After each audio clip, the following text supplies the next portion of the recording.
and welcome to the Equity Speaks Culturally Sustaining Stories in Education podcast series. I'm your host, Crystal Andrews, and I'll be leading the discussions in this series on equity, culturally sustaining practices, and guided pathways in the P20 educational pipeline.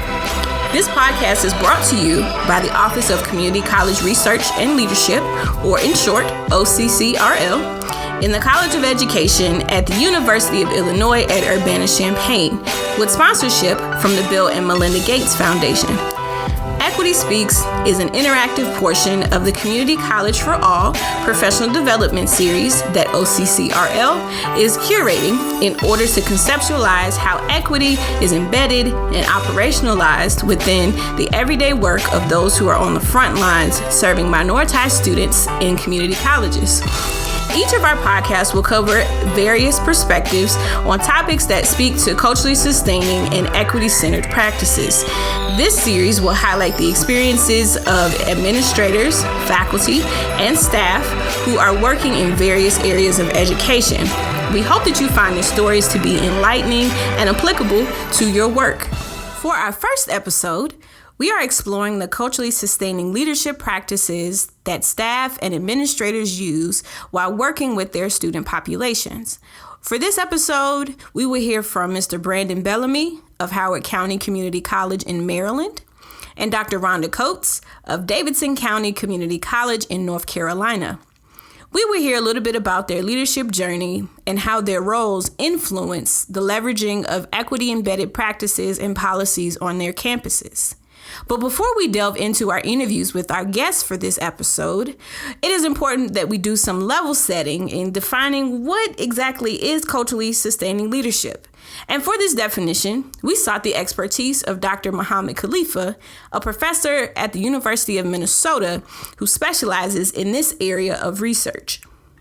I think that culturally responsive school leadership offers the critique as well as decolonial knowledges, opportunities for ancestral knowledge, for experiential, community-based, all of these other kind of things, for co-constructed knowledge where people make sense of things that actually are powerful for them to work in their context and stuff like that. So I think that culturally responsive school leadership does that. And another thing that I think it offers that's new and that's, I think, novel is that culturally responsive school leadership can talk about classrooms and instructional leadership, but it can also reach beyond that and look at overall systems, finances, distributive leadership, teacher leadership, school culture and climate, school culture, not classroom culture, school culture and climate, community engagement at a systems level. Like what does it look like for principals to make that happen for their teachers?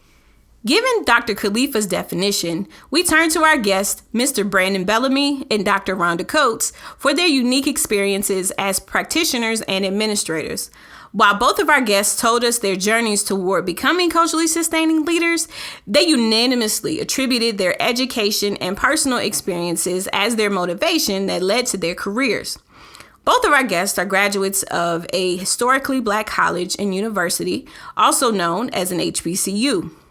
As a North Carolina Agricultural and Technical State University and a Norfolk State University graduate, a common theme that both of our guests alluded to was the holistic nurturing that their undergraduate institutions afforded them through their engagement with faculty and staff and their own student engagement on their respective campuses that created the impactful experiences that influenced their development as leaders. As easy as it is for me to summarize their stories, here are a few snippets of our guests sharing their own. First up, we have Dr. Rhonda Coates. I had to do some reflecting. And I think there are, in my journey to where I am now, I really have to go back all the way to where I grew up, because that has influenced me and to who I am and where I am that far back.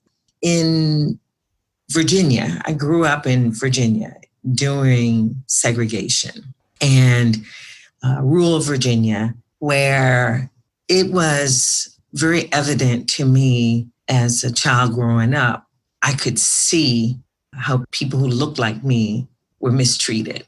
And I still can remember when my dad and I went to Trailways Inn, that was the name of it, but we had to go in the back to get a sandwich. And I remember that, and that wasn't that long ago, but it made me see, I could see how parents, my grandparents were, all the injustices that can happen back in, the 50s and 60s. But they didn't give up. They didn't stop. They didn't let all of that stuff keep them from doing things for the family. They figured it out. And I look at that as, wow, maybe that's where I learned that, like, my parents and grandparents were leaders in the schools that we went to, because I went to a, all Black elementary school, and integration didn't happen until I went into 7th and 8th grade. So it was that early on in my journey that I can remember seeing people who were in leadership roles, who gave voice and who stood up when they saw, injustices happening. So then I want to fast forward a little bit until the next really impactful time for me. And understanding that in high school, I had a guidance counselor who really wasn't about helping, the little Black girl who wasn't a star student to get in college. And I just was lucky that I had a brother who went to Norfolk State University. And he asked me when I was a senior, where are you going to college? And I was like, I don't know. I hadn't even thought about it. And going to Norfolk State, it really gave me a sense of self.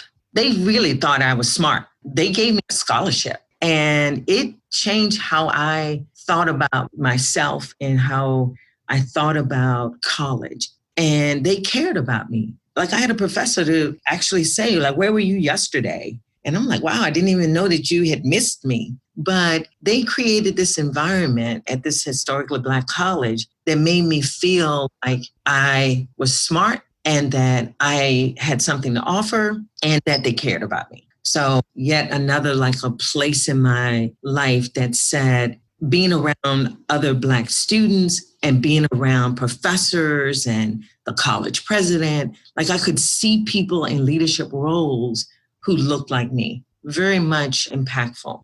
Mr. Bellamy, meanwhile, talks about how his journey was shaped by his experiences as an undergraduate student and transfers into his current role at Howard Community College. I didn't realize I was going to do this work until my sophomore year at A&T. My freshman year, I was on the Dean of Students Advisory Council, and our Dean of Students, Dr. Judy Rashid, was one of the first people I actually realized that went to school to work in higher education. I didn't know people can do that.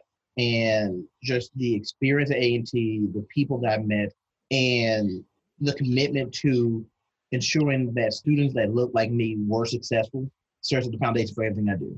I just had an intake with a student earlier today, and she was like, why do people just keep coming to your office? I said, it's because I wanted to create an environment that my students know that they can come in, they can feel that they're included, they can feel that they're listened to, valued, and we can meet whatever need they can do. So we provide snacks in the office because they talk about students are hungry, and there's literature that supports that. But sometimes students don't want to tell you they're hungry. And so it's like, okay, you're not going to tell me you're hungry, but I'm going to put some snacks in here and I'm going to see you come to my office every day. And that small little thing allows me and allows our staff to be able to touch base with our students. They're meeting the need that they have, but also meeting the need that we have. We need to touch and see our students. And so it's those small things, things that we wanted to see in ourselves when we were in school, helps influence the practices that we do. Open door policy, late scheduling. There are not many offices that do appointments up to 8 o'clock at night. Those things, because we're working with students who may be traditional age, may be non-traditional. I know one of my professors in Morgan, Dr. Margaret Weber, talks about the new majority of our students. They are traditional age, but have significant adult responsibilities that we didn't have. And so we have to begin to rethink and change the way we do the work we do. And that's what guides what I do every day. I'm looking at my students, what do they need? How do we adjust what we are doing to meet their needs? And we go from there. Now that he's been in the field for a number of years, he provided some specific examples of what this work looks like from the context of his role as the Assistant Director for TRIO Student Support Services. And from a practitioner's perspective, as a first line of support for students, Mr. Bellamy described that as a culturally sustaining leader, you sometimes have to make difficult decisions that go against what you believe in order to best serve your students. To be a culturally sustaining leader means that I may have to take some difficult stances here on campus. I may have to, at times, go against my own deeply held beliefs to ensure that we're doing the right thing for this campus community. So, hypothetical situation. If there's a protest on campus because someone wants to ban peanut butter because there's a growing number of students with food allergies, I love peanut butter. It goes against my deeply held beliefs, but if that's what's right for our students, then that's what we have to do. So thinking about being a culturally sustaining leader, I have to think about who are our students, who are our stakeholders, and what do we do to ensure that success is possible for everybody. While Mr. Bellamy provides a frontline perspective of working with students, Dr. Rhonda Coates provides a definition of culturally sustaining leadership as a campus-level administrator. Given her role, she speaks of leadership from a systems perspective. So, piece of advice, don't be in a job if it's not aligned with your value system. And don't spend your time fussing about the negatives. That's not helpful.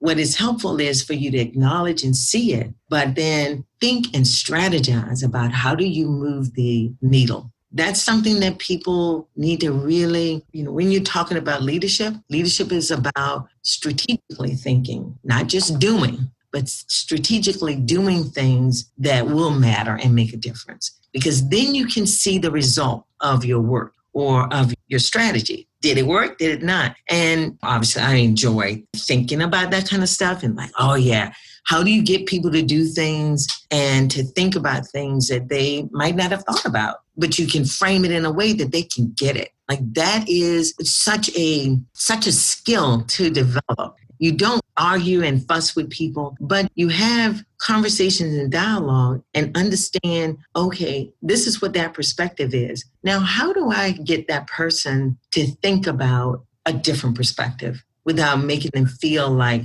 oh my God, that is the strategy. I also think we should, be prepared to give voice, be prepared to speak up. And you can't be afraid that, okay, sometimes I'm going to be ostracized, because I'm thinking differently. It's how you approach people, how you talk to people, how you get people to see different perspectives. But you got to be able to give it voice, because otherwise silence, my mother used to say, is agreement. If you disagree, you can just say something just as simple as that. Well, at this point, that I don't agree with that. And you don't even have to go any further, but you have to let people know where you stand and be willing to give voice to people who may not otherwise have it. And I think the last thing is be happy in the work. Leadership is not being the vice president or the president. Leadership is about, wherever you are in the organization or within the group, having a voice and then helping to make things happen. You can do that at any level. And I believe that.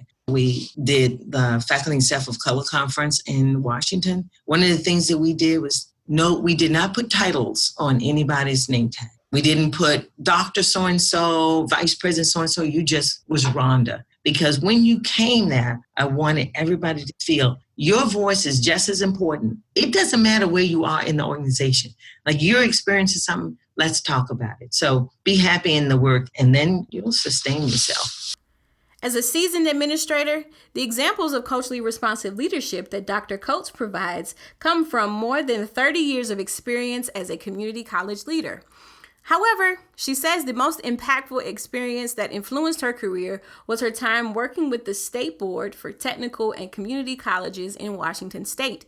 She describes how this role provided her with system-level influence to advocate for students and creating change for faculty and staff of color. One of the most impactful jobs I've had is that I worked at the State Board for Community and Technical Colleges in Washington. Now, this is a whole nother ballgame. Now, I am in a position where I'm working with legislators and I'm working with policy people. I'm working with college presidents, vice presidents, people who are making these major decisions about what colleges can and can't do. And in this role, I found this is where influence really can happen. And this is where we can, from a systemic view, not just an individual college, but as a college system, we can have power and influence in helping the direction of community colleges in that state.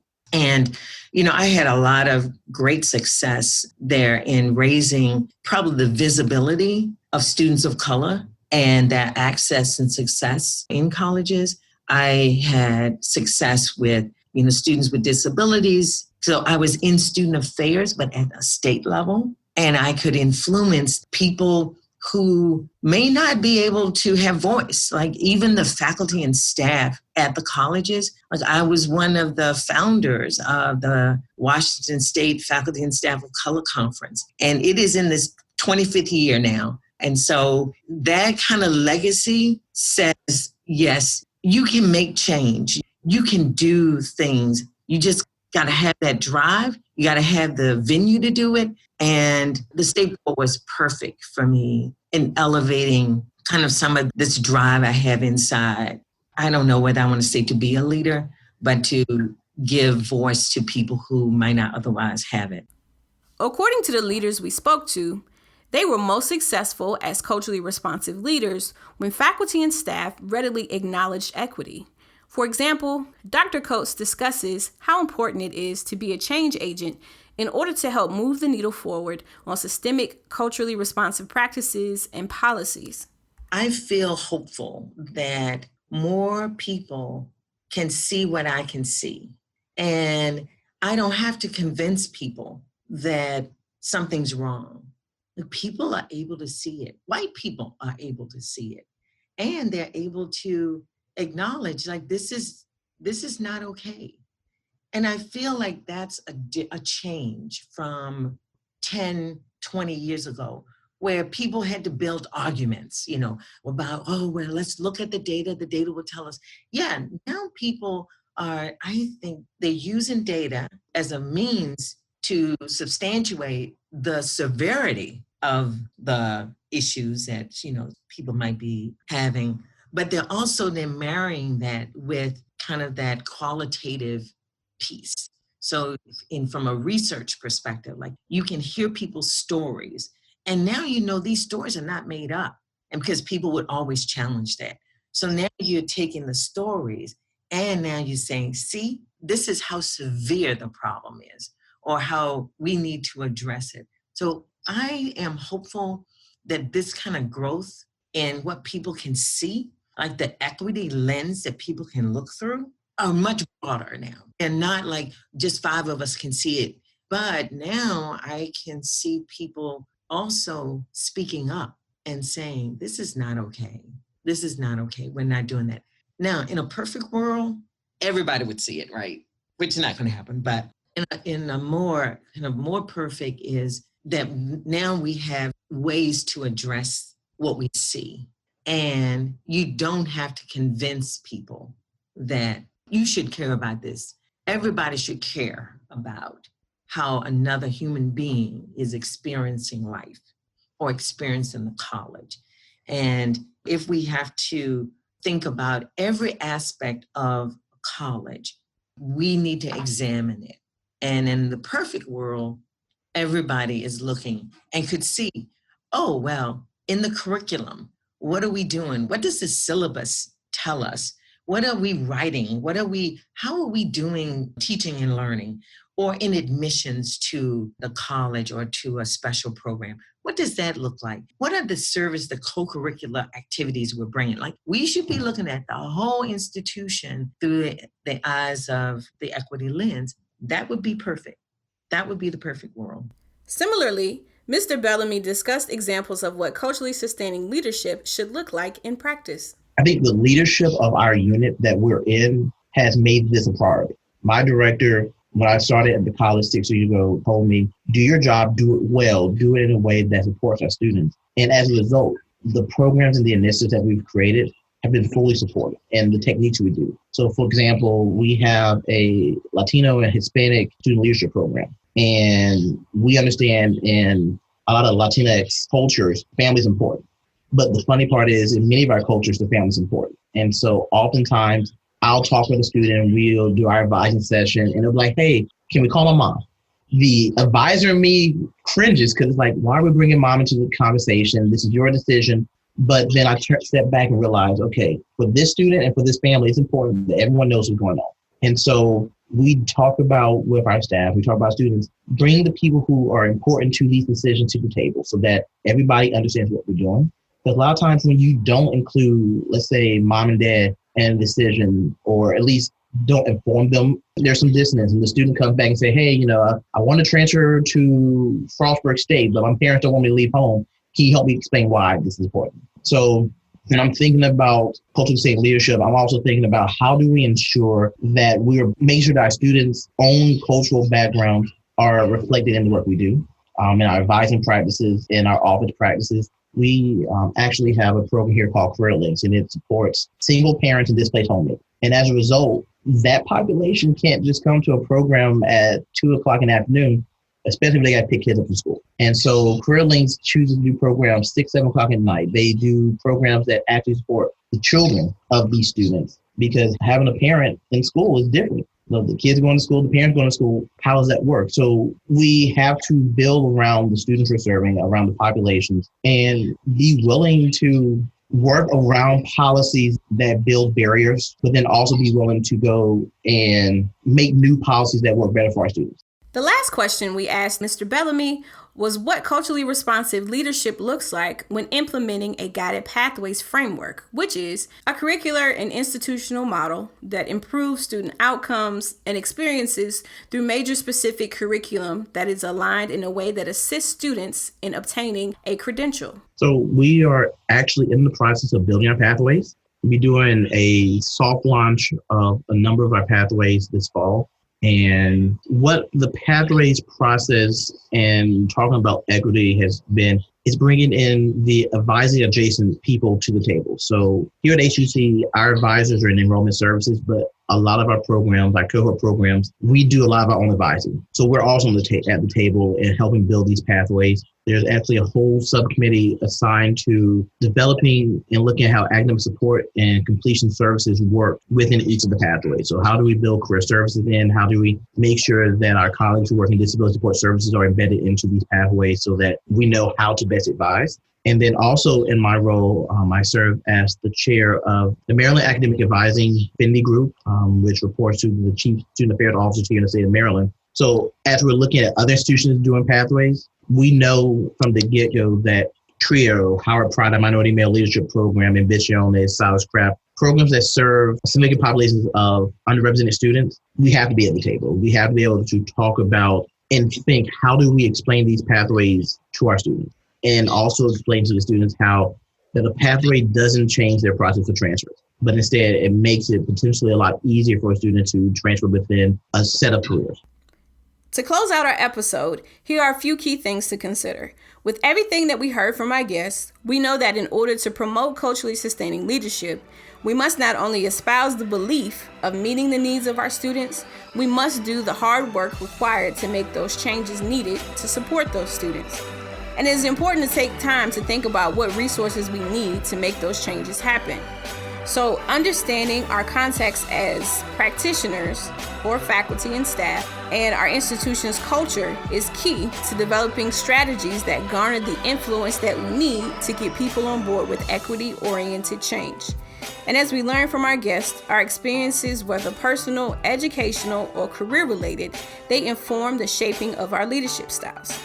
So it is crucial to examine our own personal beliefs and experiences for how they align with engaging in equity-minded work.